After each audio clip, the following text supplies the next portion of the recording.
os valores da família. Não me refiro a dinheiro, ouro, casa, carro. Está em casa própria, alugada.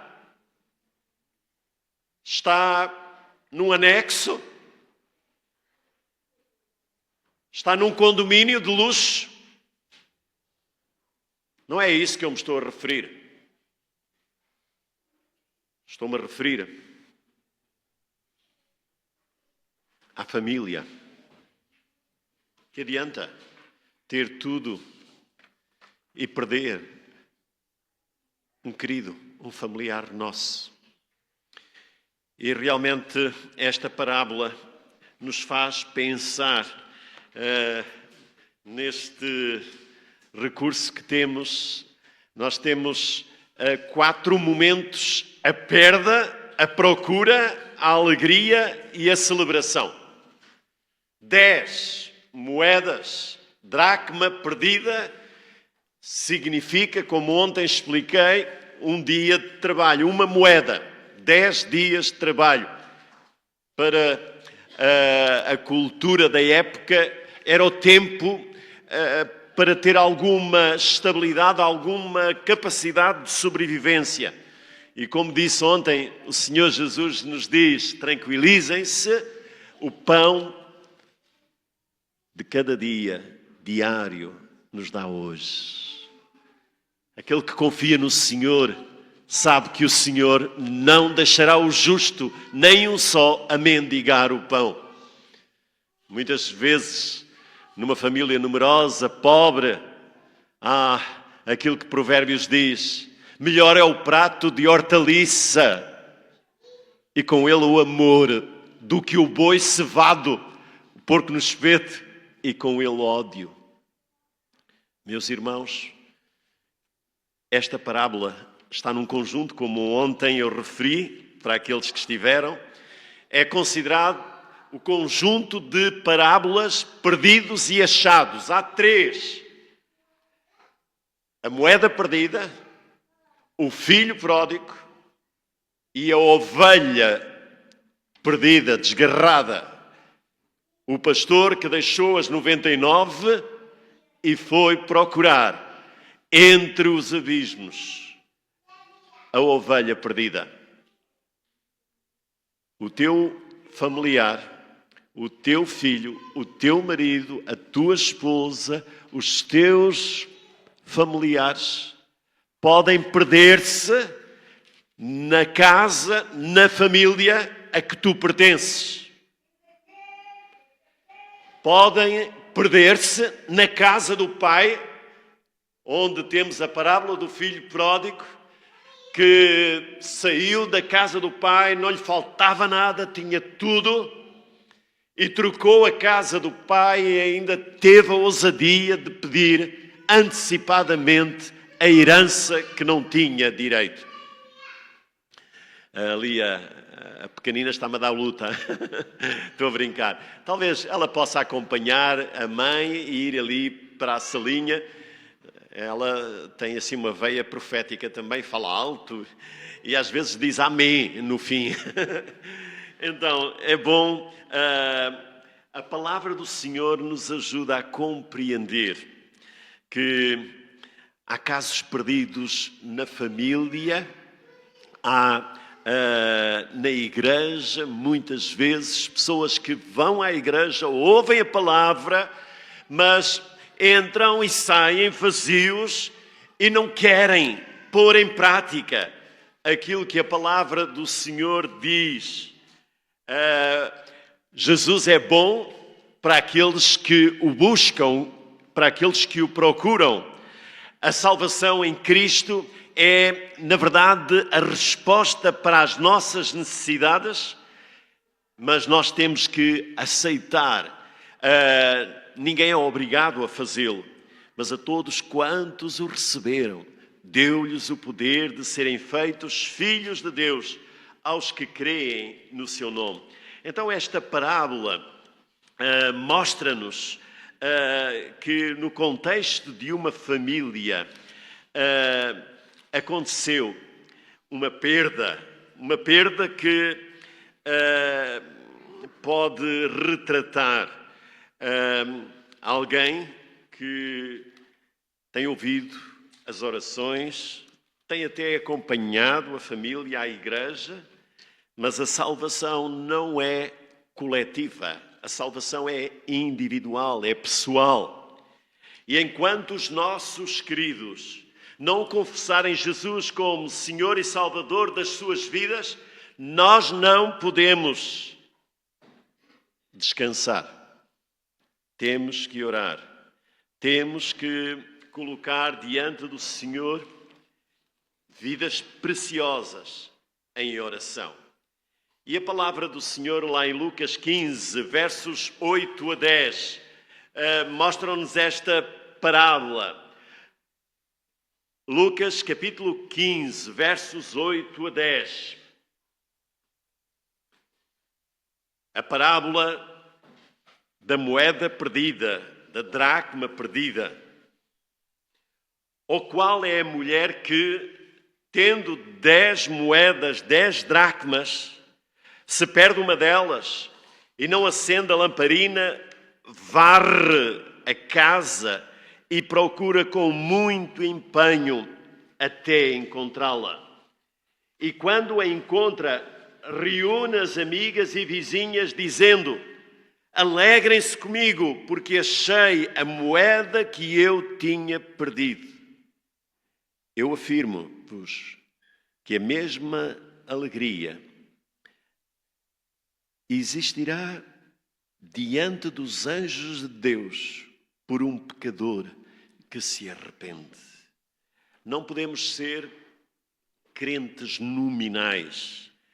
Temos que confessar o Senhor Jesus na nossa vida, aceitá-lo com todo o nosso ser e viver este relacionamento com Cristo diariamente, e não apenas uma vez no ano, no Dia das Mães, em algum momento especial, mas terá que ser diário, constante. Esta parábola, aplicada realmente à família, nos leva a pensar, esta mulher tinha 10 moedas, perdeu uma percentagem de 10%. Será que hoje é apenas 10% a perda dos valores na família?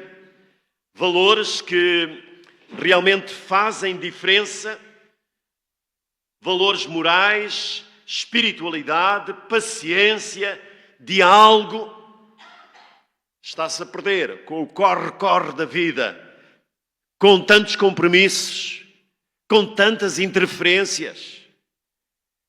E aquilo que nós lutamos, eu tinha a metodologia, já ensinei aos adolescentes, o final dos cultos, o pós-lúdio, era para eu orar pela minha família, para que um dia eu pudesse ter uma namorada, para que um dia eu pudesse ter uma mulher de Deus.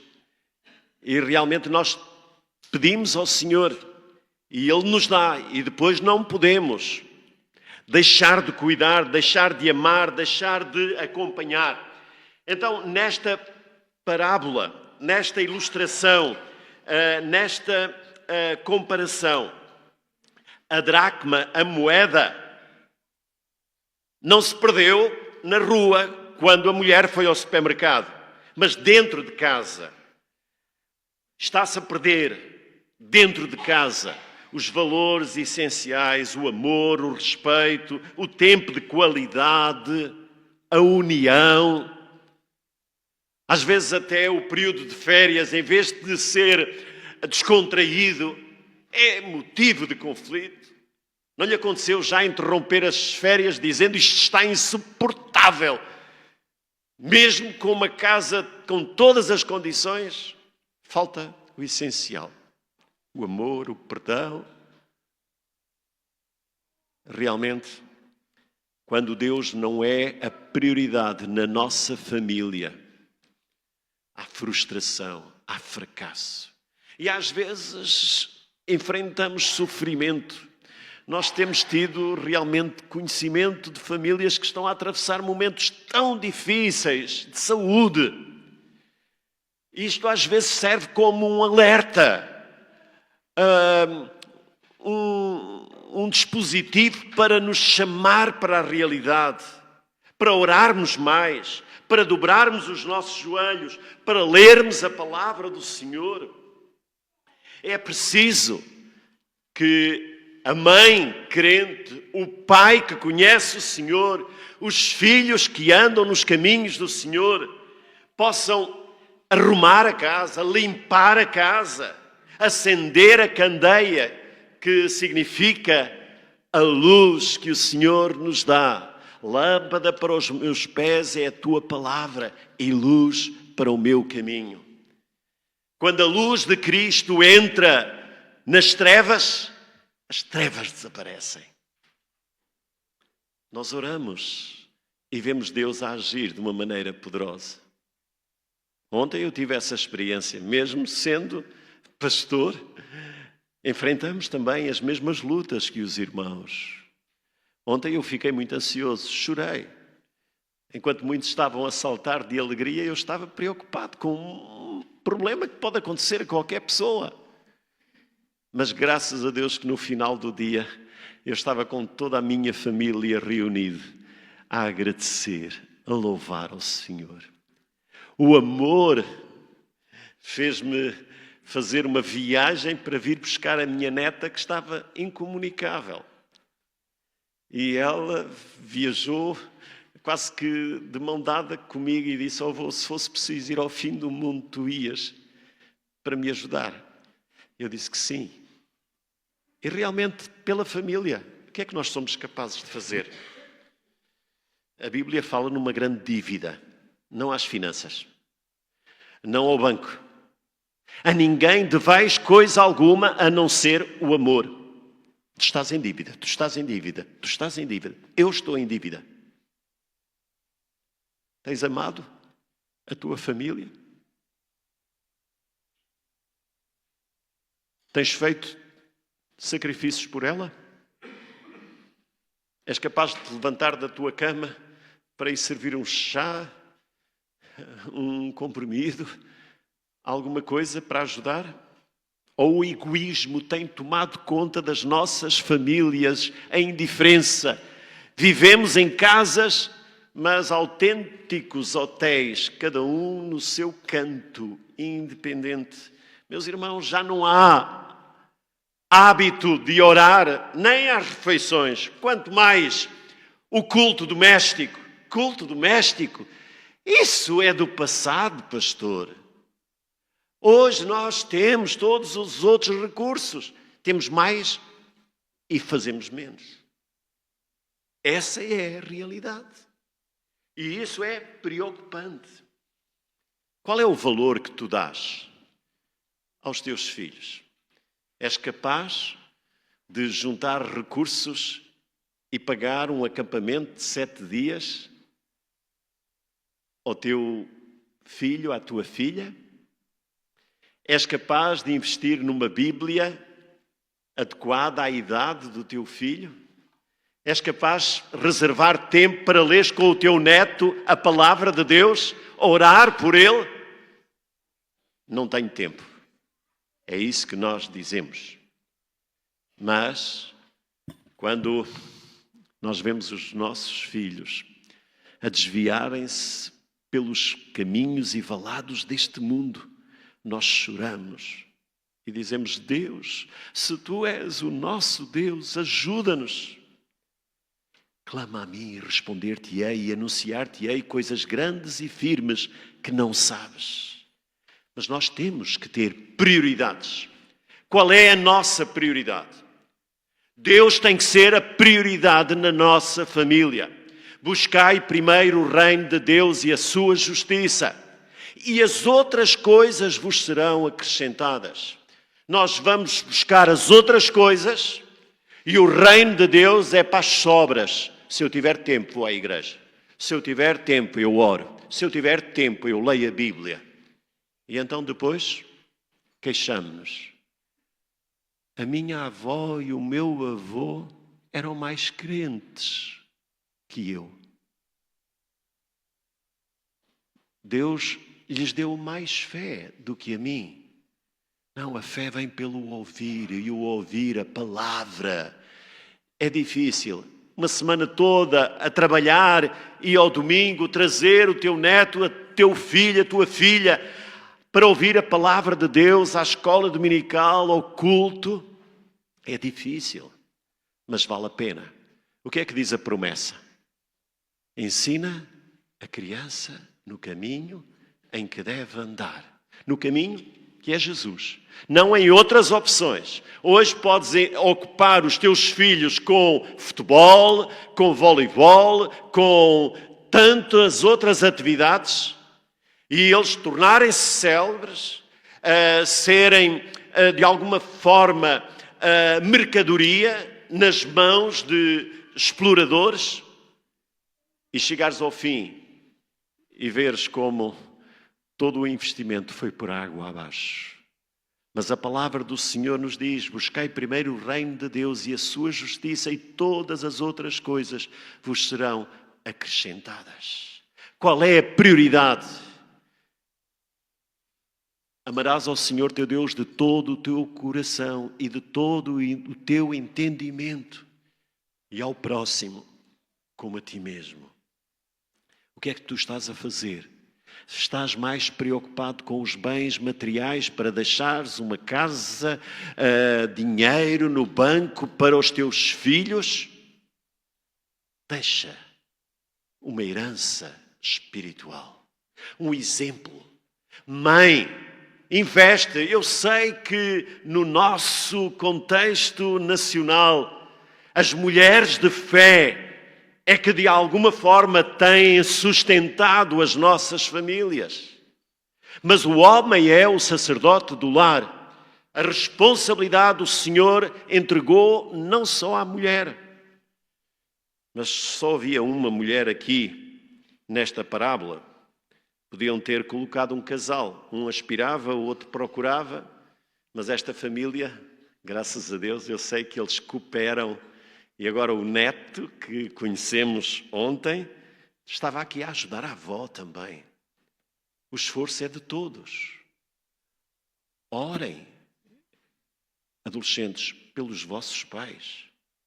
É muito bom sentarem-se à mesa, terem comidinha, não lhes faltar nada, não faltar roupa. Mas isso às vezes é duro, é doloroso para eles. Peçam a Deus que os abençoe e que eles possam continuar com Deus no seu coração. Orem por eles. Eles não são autossuficientes, eles precisam das vossas orações. A palavra do Senhor, e quero com ela terminar, em Mateus, capítulo 7, que nos fala dos dois fundamentos. E eu quero deixar com cada família esta palavra que nos diz no capítulo 7, versos 24 até ao verso 27. Qual é o teu fundamento? A tua família está a ser edificada sobre quê? Sobre a rocha que é Jesus? Ou sobre a areia? Hoje é tão fácil ter tudo. Então se usares os cartões de crédito, tens tudo no momento logo, imediato. Já está na sua conta. Estás. Mas casas edificadas sobre a areia, rapidamente vão abaixo. Olhem o que o texto diz. Todo aquele, pois, que ouve estas minhas palavras e as pratica, todo aquele que ouve a palavra na Igreja Batista de Tires, podemos aplicar, e as ouve e pratica, será comparado ao homem prudente que construiu a sua casa sobre a rocha. Caiu a chuva, lá vieram os problemas, transbordaram os rios, sopraram os ventos e bateram com força contra aquela casa. E ela não desabou, porque tinha sido construída sobre a rocha. É esta a realidade? Tens sofrido? Tens sido afligido? Sim, pastor, mas se estamos ainda de pé, é graças a Cristo. É Ele que nos segura, é Ele que nos sustenta. Mas há outra realidade. E todo aquele que ouve, que vem à igreja, que ouve a palavra aos domingos, todo aquele que ouve estas minhas palavras e não as pratica, será comparado a um homem insensato que construiu a sua casa sobre a areia. Caiu a chuva, assim acontece com o crente e o descrente. Transbordaram os rios, sopraram os ventos e bateram com força contra aquela casa. E ela desabou, sendo grande a sua ruína. Há famílias que estão a acabar. Património, valores, pessoas. E isto é triste. O inimigo veio para matar, destruir.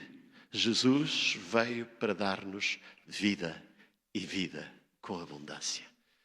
Estão a olhar para aquela criança? Vale a pena, mãe. Investimento nessa vida. A vós, aquela criança é muito especial para o Senhor. Foi um presente de Deus que veio à vossa família. Invistam o vosso tempo, a vossa vida. E amanhã Ele será uma bênção para a vossa família e para todos aqueles que vos rodeiem. Qual é o valor mais importante na tua família? A palavra do Senhor nos diz que haverá alegria por um pecador que se arrepende. E será contagiante. Quando nós celebramos um aniversário de alguém da nossa família, é motivo de alegria. Mas quando olhamos para um familiar nosso que estava perdido e que encontrou Jesus, então é motivo de maior alegria. Festejemos a alegria da salvação. Celebremos com os nossos queridos, com os nossos familiares, o amor de Jesus, a salvação em Cristo. E isso, meus irmãos e meus amigos, é algo que traz tanta paz ao meu coração. Cada um faça a sua parte. O Senhor não falhará. A igreja precisa de ajudar as famílias, mas a igreja não fará aquilo que um pai e uma mãe têm que fazer. Que o Senhor nos ajude, que o Senhor nos fortaleça e que nos dê sabedoria para ensinarmos os nossos filhos nos caminhos do Senhor. Que esta parábola possa ser realmente compreendida e vivida. Ilumina a tua casa, a tua família. Ora, enfrenta os desafios e confia em Deus. Procura, vai ao encontro, serve, insiste, não desistas. Celebra cada vida que se aproxima de Jesus. É motivo de festa aqui e no céu. Que o Senhor nos dê essa alegria. Vamos orar. Obrigado, Senhor, pela Tua palavra. Obrigado porque quando nós vemos os nossos queridos aos pés da cruz, recebendo o Teu amor, a Tua graça, Senhor, isso é a maior alegria, a maior riqueza que nós podemos alcançar nesta vida. Ajuda-nos, Senhor, a não desistir das nossas famílias, a investir tempo, a contar, Senhor, com a ajuda e o apoio da Igreja, para que possamos, Senhor, agradar-te em tudo. Abençoa, Senhor, as famílias da Tua Igreja. Visita-nos neste dia. Precisamos de Ti, Senhor. Para quem iremos nós? Tu tens, Senhor, as palavras da vida eterna. Eu oro em nome de Jesus. Amém.